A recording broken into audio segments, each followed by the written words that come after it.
Yes. Good morning students. तो आज हम ठोस अवस्था का तीसरा लेक्चर लेके आ रहे हैं। जो हमने लेक्चर नंबर 2 के अंदर हमने बताया था कि ठोस पदार्थों का वर्गीकरण, और हमने उसका वर्गीकरण दो आधारों पर किया था। एक अवयवी कणों की व्यवस्था के आधार पर तथा दूसरा अवयवी कणों के मध्य अंतराल अणु का आकर्षण बल के आधार पर। तो हम पहले वाले के यानी कि ठोस अवस्था के अंदर जो अवयवी कण होते हैं वो कैसे व्यवस्थित होते हैं उसके आधार पर ठोस दो प्रकार के अपने देखे थे, क्रिस्टलीय ठोस और अक्रिस्टलीय ठोस। तो ठोसों का वर्गीकरण में हमने देखा था ठोस दो प्रकार के होते हैं। एक होते हैं क्रिस्टलीय ठोस और दूसरे होते हैं अक्रिस्टलीय ठोस। अक्रिस्टलीय ठोस तो हमने लास्ट लेक्चर के अंदर इन दोनों में हमने अंतर देखे थे, क्या डिफरेंस है क्रिस्टलीय ठोस और अक्रिस्टलीय ठोस में, क्या अंतर है वो हमने देख लिए। लेकिन हम कुछ इनके खास गुणों के बारे में आज अपन डिस्कस करेंगे। जो बोर्ड एग्जाम में इनके क्वेश्चन या तो सीधा क्वेश्चन आता है क्रिस्टलीय और अक्रिस्टलीय ठोसों में अंतर लिखो, या कभी कभी क्वेश्चन होता है वो उन्हीं अंतर में से थोड़ा सा घुमा देता है। कैसा क्वेश्चन आता है वो अपन बताएं। देखिएगा, पहला खास विदलन का गुण। विदलन का गुण तो जो क्रिस्टलीय ठोस होते हैं, जो क्रिस्टलाइन सॉलिड होते हैं, उसमें विदलन का गुण पाया जाता है।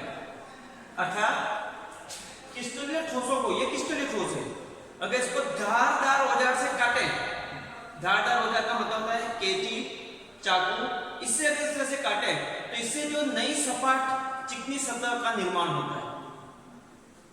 तो ये विदलन का गुण कौन दर्शाते हैं? क्रिस्टलीय ठोस होते हैं वो विदलन का गुण दर्शाते हैं, जबकि अक्रिस्टलीय ठोस होते हैं वो विदलन का गुण नहीं दर्शाते। ये क्वेश्चन ऐसा भी आ सकता है कि एक ठोस पदार्थ है जो विदलन का गुण दर्शाता है, उसकी विशेषता लिखिए। तो इसका मतलब होता है आपको इसकी किसकी विशेषता लिखनी है? क्रिस्टलीय ठोस। कौन बताता है विदलन का गुण? क्रिस्टलीय ठोस।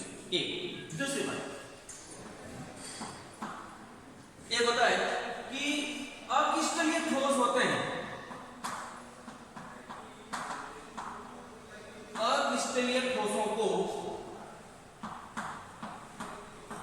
ठोस, खास करके ग्लास को, कांच को, ग्लास को अति शीतल द्रव कहते हैं। को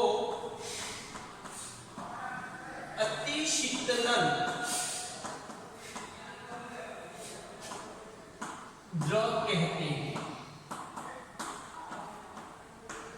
क्यों? बोर्ड में कई बार ये क्वेश्चन आ चुका है। तो अक्रिस्टलीय ठोसों को अति शीतलन द्रव क्यों कहते हैं? क्योंकि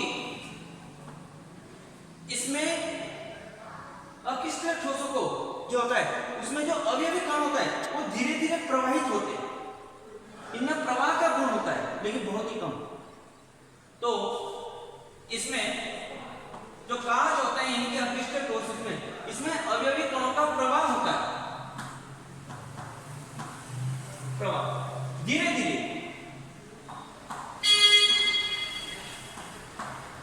प्रवाह होता है। इस कारण से धीरे धीरे प्रवाह होता है।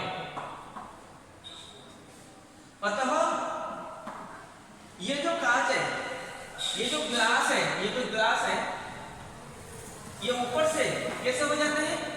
पतले, और नीचे से कैसे हो जाते हैं? मोटे। तो अक्रिस्टलीय ठोसों को अति शीतलन द्रव क्यों कहते हैं? क्योंकि उसमें अवयवी कणों का धीरे धीरे प्रवाह होता है। धीरे धीरे प्रवाह होता है। किसका होता है? अवयवी कणों का। अवयवी कणों का धीरे धीरे प्रवाह होता है। इस कारण से इन्हें अति शीतल द्रव कहते हैं। तथा ये कांच इसके कारण ऊपर से पतले हो जाते हैं और नीचे से क्या हो जाते हैं? मोटे। इन्हें अति शीतल द्रव भी कहते हैं और आभासी द्रव भी कहते हैं, सूडो सॉलिड्स। तीसरा,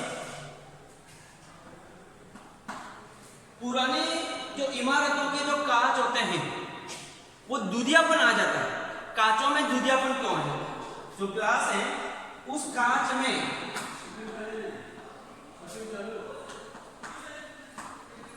दूधियापन आ जाता है।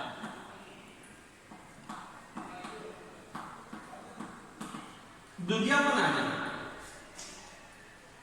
क्योंकि जो कांच है वो कैसा पदार्थ है? अक्रिस्टलीय।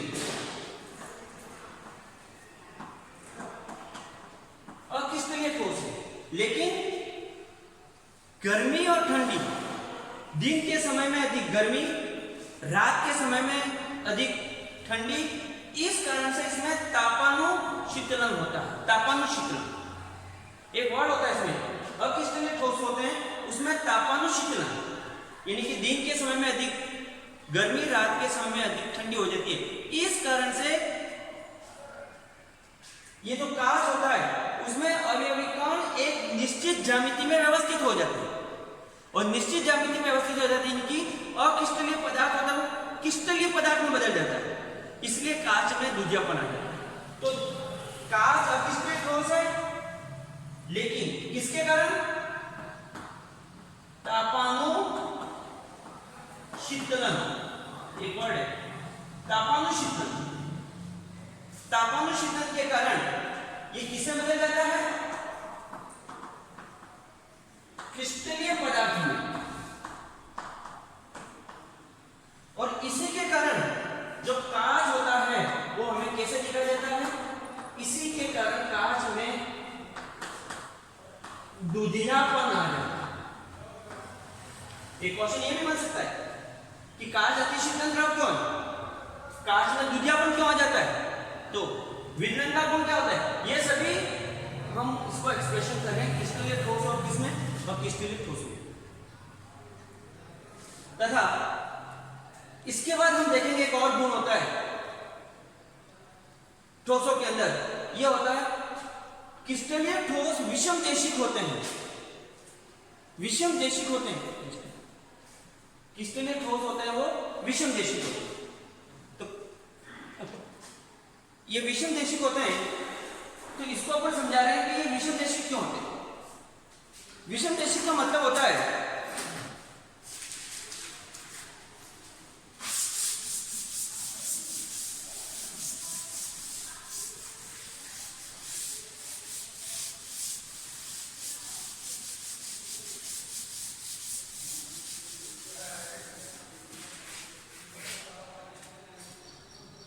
क्रिस्टलीय ठोस, चौथे नंबर का गुण, क्रिस्टलीय ठोस विषम देशिक होते हैं।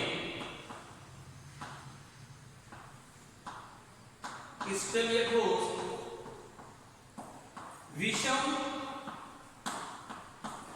देशिक होते हैं।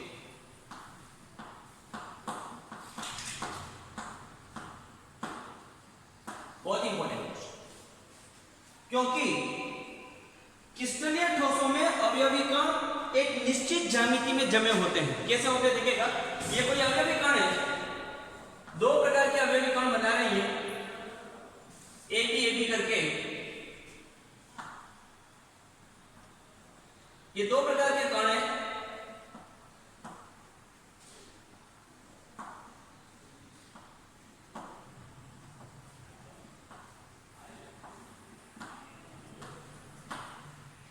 ये कोई क्रिस्टलीय ठोसों में अवयवी कणों की व्यवस्था है, एक निश्चित ज्यामिति में जमा होते हैं। मान लो इसको कण अपन ए मान ले और ये कण बी मान ले, और इसके अंदर इस ठोसों की भौतिक गुण कैसे, कौन से भौतिक गुण? अपवर्तनांक, चालकता, प्रतिरोधकता का मान सभी दिशाओं में एक समान नहीं होता है। मतलब अगर कोई प्रकाश की किरण